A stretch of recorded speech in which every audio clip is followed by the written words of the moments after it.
ang magiging pinakamalaking differentiator talaga sa mga AI products for the next 5 years, ang labanan talaga context knowledge. So, kanya-kanyang frontier models yan, pabilisan. Walang katapusan naman na pabilisan, patalinuhan para mihan ng billions of parameters. Pero, ang wala nagsosolve talaga yung accuracy ng context for every particular topic. At hindi mo kailangan ng sobrang talinong LLM kung kailangan mo lang ng accurate na context knowledge. For example, I'll give you an example. Paano mag-apply sa kumpanya nyo? Kahit ano pang frontier model yan, kung hindi wala siyang context kung paano mag-apply sa kumpanya, hindi siya magiging functional na AI chat support, di ba? Or any particular topic. So for example, nakikita mo lately gumagawa ko ng mga Nego Academy. Yung Nego Academy, yan ay yung specific context ng training manual natin. So hindi siya generated from ChatGPT or LLM models na nag-generate ka lang ng manual. Tapos yung manual wala namang relationship sa company operations nyo. So yan, specifically, galing yan sa historical training natin na inorganize mo lang, in-structure mo lang. So yan na yung context mismo. Tama? Na susundan mo.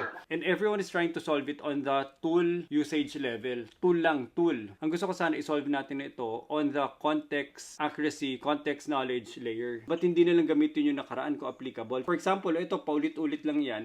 Ba't hindi na lang i-compound yung context knowledge?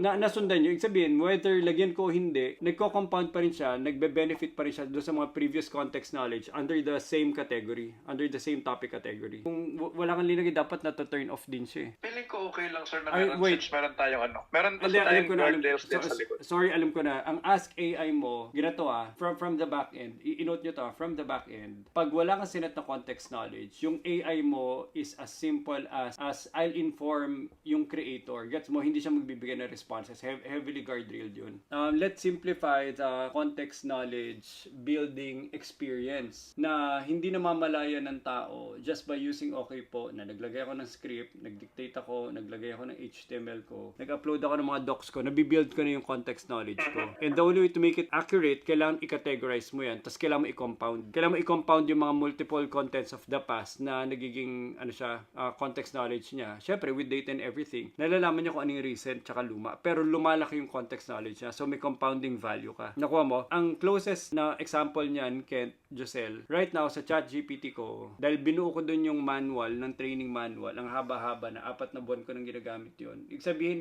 hindi ko ma-abandon na hanggat hindi ko pa na synthesize na ka-capture lahat ng information doon. So, imagine mo, pag nabuo ko yung buong training manual tsaka module, kompleto na siya, pero nasa loob ng HTML, wala siya sa loob ng document na as text, di ba? So, dapat, more than enough na yun, na nasa loob siya ng mga HTML files na in-upload ko na na-rebuild ko na rin yung context knowledge. So, ngayon, pag tinanong ko yung AI, later on, kunwari, magbubukas tayo na para isang ChatGPT experience, parang kompleto na yung, pwede tayo gumawa ng ganun, Josel, na parang gumawa rin tayo ng sarili nating LLM experience on that particular context knowledge lang na parang magbe-brainstorm lang din sila na wala na sila doon sa ChatGPT nila kasi nandito na yung buong investment nila sa loob na ng okay po.